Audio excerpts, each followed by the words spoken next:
for your good, then you don't have any hope, because there is none like him.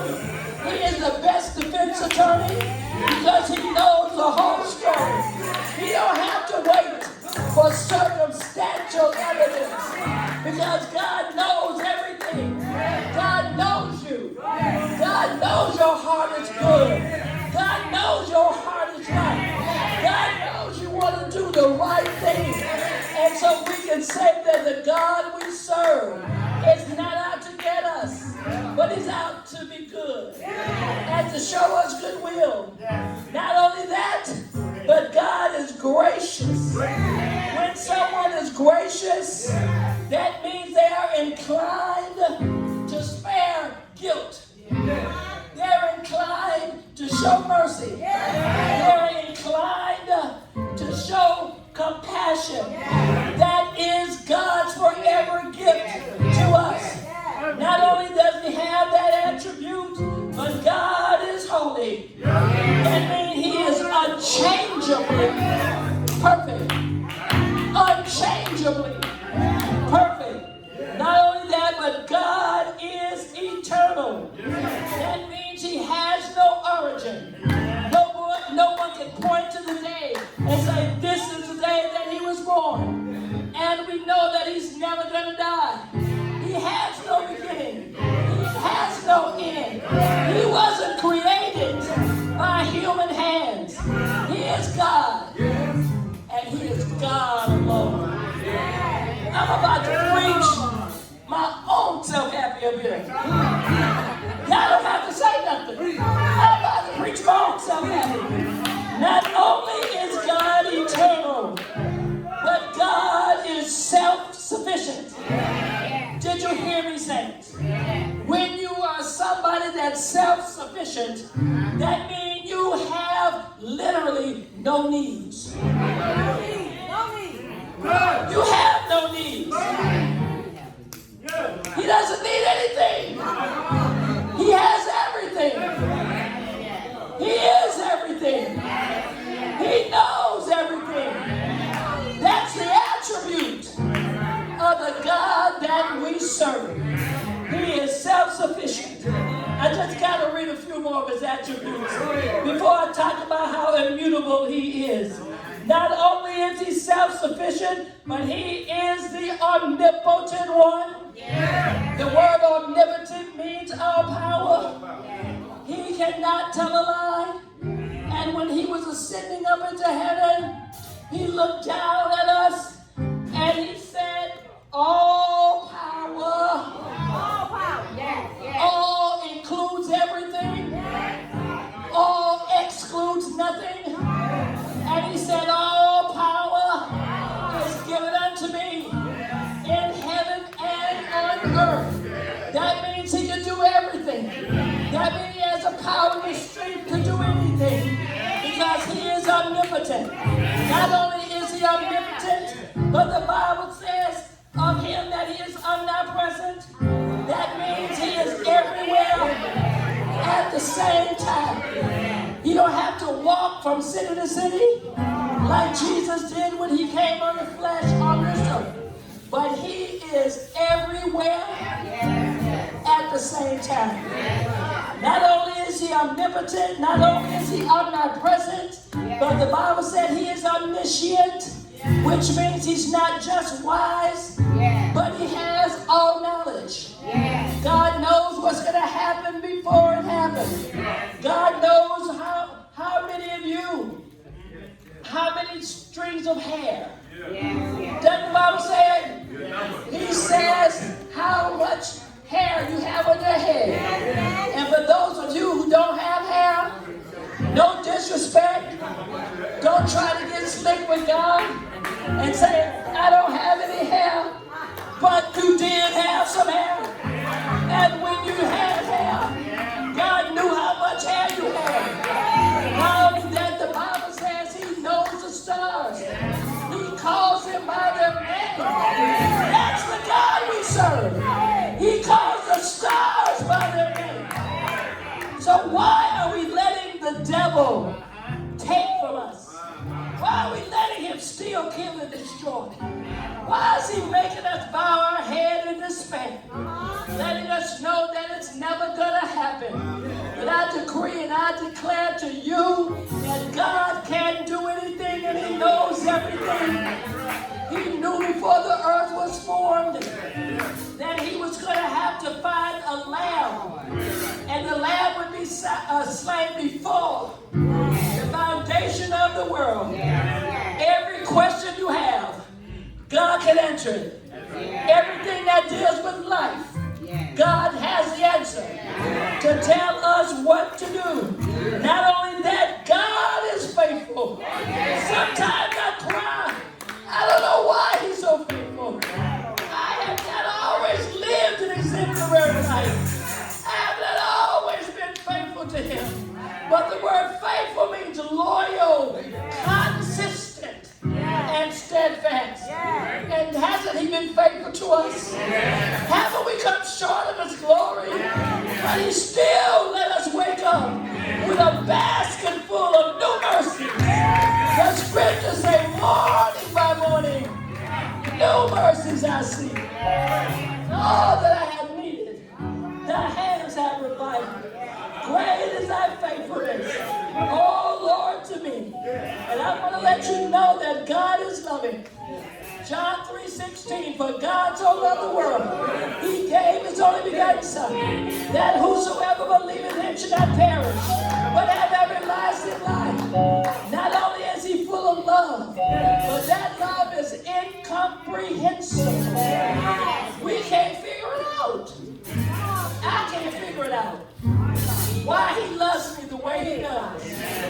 Why he's there for me. When sometimes, I hate to confess this, but sometimes I'm not there for him. Sometimes I fail him. Sometimes I repent. And the next thing you know, I'm back in his face again saying, Lord, I know I said I was going to do this and that and that. But I haven't done it yet. But he's always there. Letting me know how much he loves me. And how much he loves you. Not only that, saints, let me just give a couple more. He's infinite. The God we serve cannot be measured. There is no basis for which to measure him. He is limitless in his dimensions and in his space. And wherever you would go in the, not only in the world, but in the universe, he's there. Because he's infinite. He's so vast. He's so great. He cannot be measured. I'm going to stop right there. But guess what? This list just touches the tip of the iceberg. There is a huge list in the Bible. If every one of you stood up to name 2 or 3 each, that still wouldn't be enough time for us. I'm serious. We would be here all day. Because that is how awesome God is.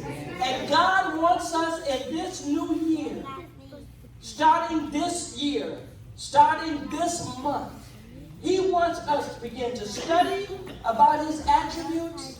And may I encourage you each and every day. It only takes a few minutes. You can just pick one of his attributes out each day if you want to. And begin to just decree and declare him by that name. Yes. You can get up one morning and say, Lord, I thank you for you are Jehovah Jireh. Amen. You are the Lord that sees and meets my every need. You provided for me last year. And may I say to you today that whatever it is that God has done for you, for example, if God provided something great for you last year, and you find yourself in need of something great this year, guess who's coming to give you what you need? The same one that came the last time and gave you what you needed. If you need your body healed, guess who's coming to heal your body? The same one that came the last time that you needed your body healed. Because there's nobody that can do a divine healing except God. A doctor can't do it. The medicine can't do it. It does the best we can. And we have to take what we have until the healing comes.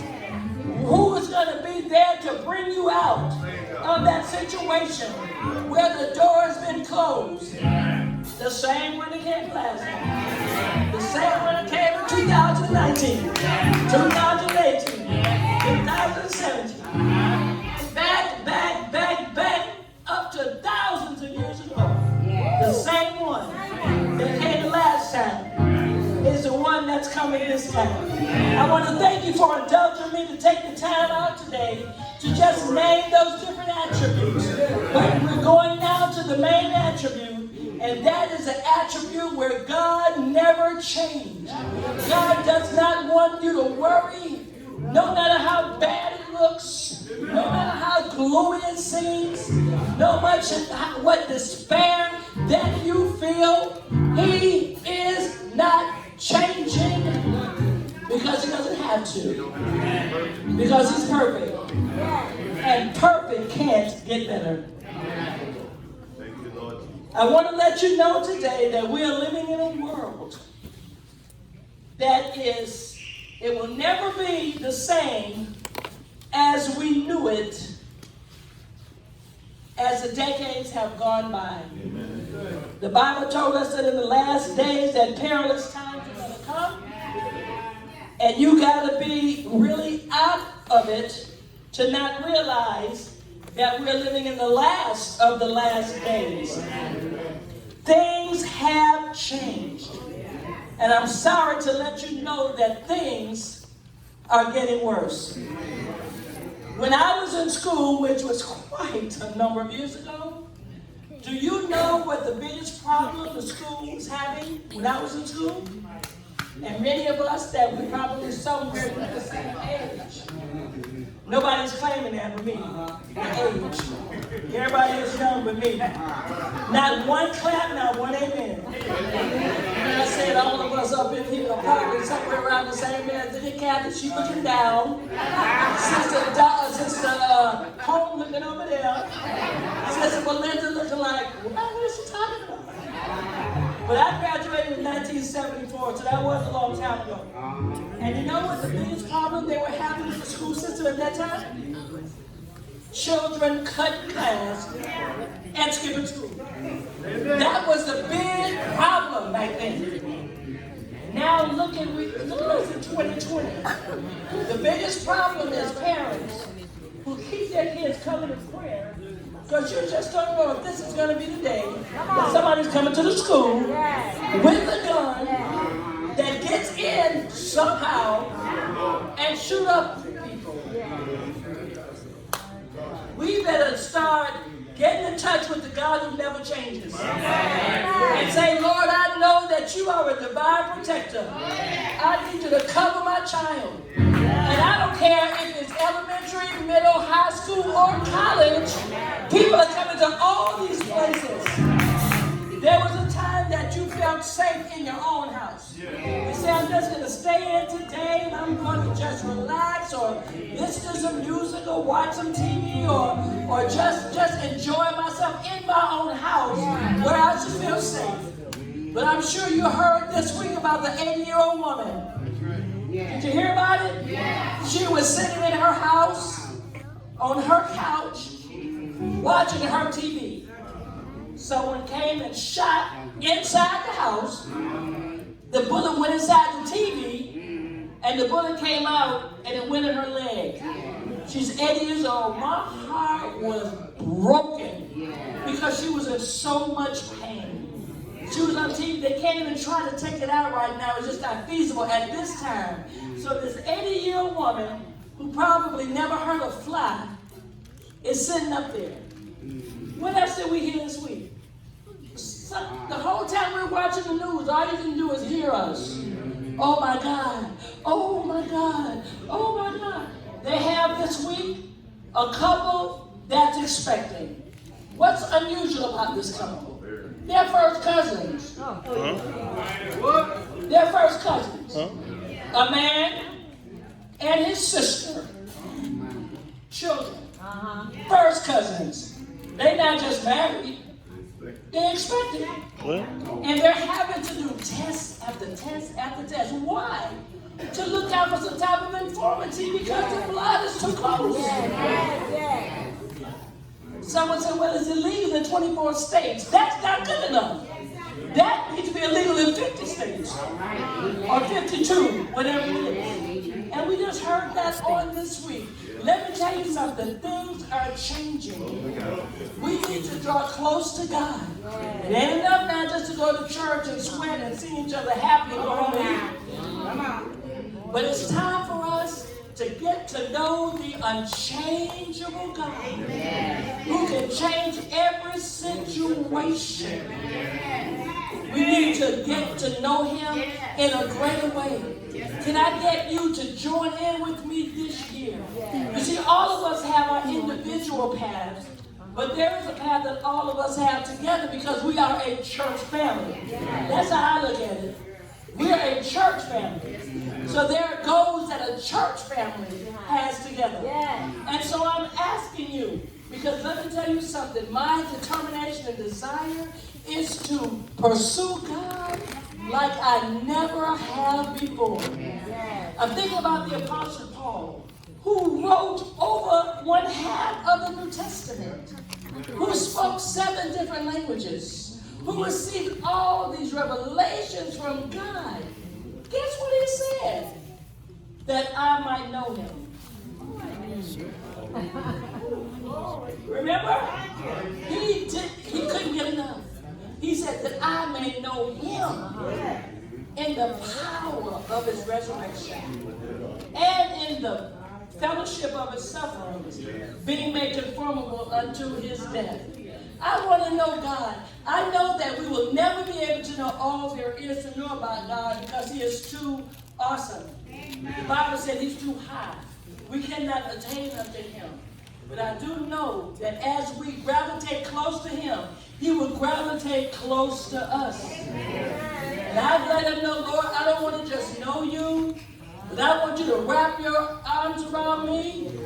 I want you to surround me in my home, when I'm riding in my car, when I'm standing there cooking my pot for dinner. I want to know you in a greater way. Because we're living in some evil times. In the time in which we live, people don't just commit suicide no more. They take out their wife and kids first. Lord, forgive me for what I'm about to say. But my opinion is if you want to die, just take your life and give your wife and your kids a choice of whether they want to live or not. Don't take away that right and that choice from your children. We are living in a time now where you can be sitting in your car, minding your own business, listening to music. Somebody will ride up to you now and start shooting in your car. So we have to be careful. We have to not just have a form of godliness. We don't want to just know about God, but we need the unchangeable God in our lives and know him so close that even if it's not we're not on our knees, you know we can just look up, right? And make a connection and say, Lord, touch me. Lord, I need you.